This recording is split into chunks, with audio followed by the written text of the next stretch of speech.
सच्चिदानन्दरूपाय विश्वोत्पत्त्यादिहेतवे तापत्रयविनाशाय श्रीकृष्णाय वयं नमः।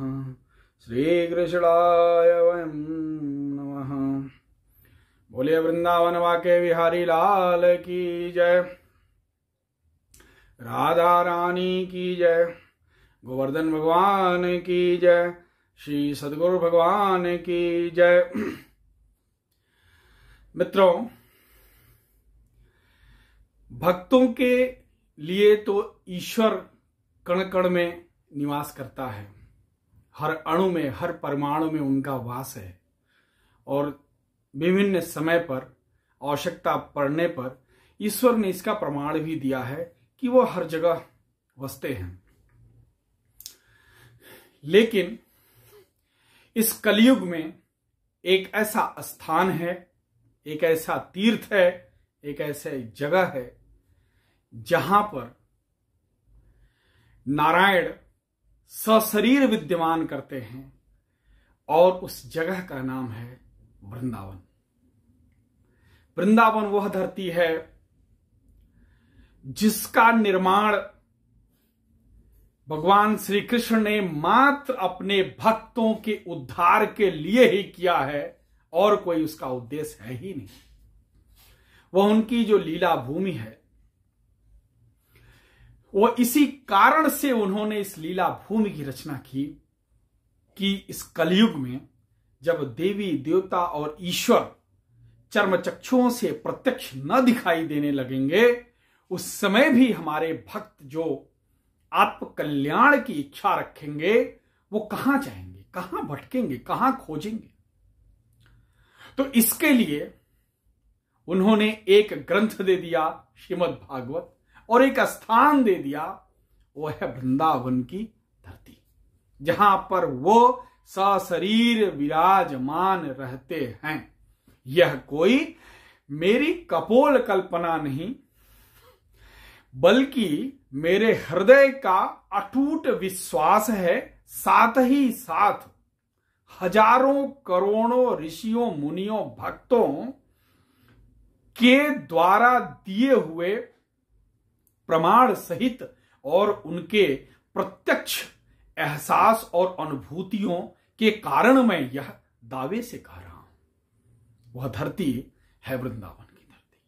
और उस वृंदावन में बांके बिहारी लाल की मूर्ति के रूप में भगवान श्री कृष्ण जो विराजमान है, वह मात्र एक मूर्ति नहीं है।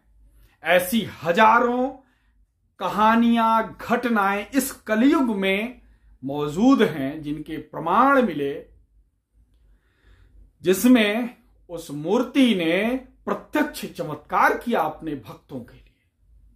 हां, लेकिन सिर्फ और सिर्फ अपने भक्तों के लिए चमत्कार किया, नास्तिकों के लिए कोई चमत्कार उन्होंने नहीं दिखाया। उस वृंदावन वाके बिहारी लाल की इस छोटे से अबोध बालक के ऊपर अनंत कृपा हुई।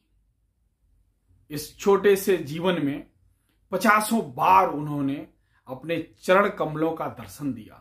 अभी मात्र 4-5 दिन पहले पुनः हमारी प्रार्थना को उन्होंने सुन करके और मुझे दर्शन दिया। तो हमने सोचा कि बांके बिहारी लाल की जो प्रत्यक्ष घटनाएं इस कलयुग में घटी हैं, क्यों ना उनका गान करके, उनको कह करके और अपने मित्रों, साथियों, सगे संबंधियों को सुना करके अपनी जिह्वा का कल्याण करें और जो सुन रहे हैं उनके श्रवण रंध्रों का कल्याण करें। यह मनुष्य जीवन मिला है, इस जीवन में ही यह सदगति हो सकती है कि नारायण की कथा कहानियों को कह पाएं और उनको सुन पाएं। पता नहीं आगे कर्मों के अनुसार कौन सा योनि मिले, कौन सा जीवन मिले, इसकी क्या गारंटी। कितने पाप हुए, कितने पुण्य हुए, इसका हिसाब तो मालिक के पास ही है। तो आइए हमारे साथ इस श्रृंखला में बांके बिहारी के प्रत्यक्ष चमत्कार को हम एक एक करके सुनते हैं। सबसे पहले एक कहानी अभी कुछ वर्षों पहले की है, मैं आपको सुनाता हूं। ये वृंदावन बांके बिहारी लाल की जो मूर्ति है, स्वामी हरदास जी महाराज की अनन्य भक्ति से प्रसन्न होकर स्वामी हरदास जी महाराज जो निधिवन का क्षेत्र है, उस निधिवन में पद रच करके और भगवान श्री कृष्ण को सुनाया करते थे। उनकी भक्ति से प्रसन्न होकर के एक दिन बांके बिहारी और राधा रानी का विग्रह उनके बगल में रात को प्रकट हो गया। सोया हुआ मिला, सुबह उठे देख करके चमत्कार। हाथ जोड़ के प्रार्थना किए, बोले हे नारायण, मैं तो साधु सन्यासी आदमी, एक लंगोट में रहने वाला आदमी, आपकी सेवा में करूं कैसे? आप तो प्रत्यक्ष जब प्रकट हो गए, अब मैं आपको क्या खिलाऊं, कैसे कपड़े, मेरे पास तो कपड़े भी नहीं है कि आपका किसी तरह राधा रानी का कैसे श्रृंगार करेंगे। आप एक काम करिए, आप स्थापित हो जाइए कहीं पे। भगवान बोल रहे थे हमसे तुम्हारे लिए आए हैं विट्ठल। तो वो उन्होंने बोला कहीं स्थापित हो जाइए, जिससे आपका भोग और लोग आपके दर्शन भी करते रहे। उनकी अनन्य भक्ति और उनकी प्रार्थना से द्रवित होकर के भगवान श्री कृष्ण का विग्रह और माता राधा रानी का विग्रह विलय हो गए, और वह जाकर के जहां बांके बिहारी लाल की आज मूर्ति स्थापित है, वहां स्थापित हो गए। और उन मूर्ति ने अनन्य चमत्कार किए। उन मूर्ति की विधिवत सेवा आजकल वहां जो भक्त हैं, हरदास जी महाराज के वंशज गोस्वामी जी लोग करते रहते हैं।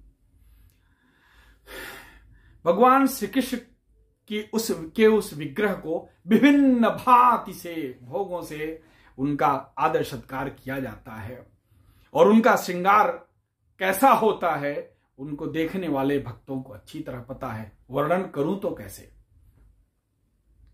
भगवान श्री कृष्ण रात्रि सैया के पश्चात वहां से निकल करके निधि बन जाते हैं, और सभी भक्तों को पता है कि निधि वन में अपने गोपियों के साथ रास करते हैं, जो कि गोपियां प्रातः होते ही वृक्ष के रूप में बदल जाती हैं।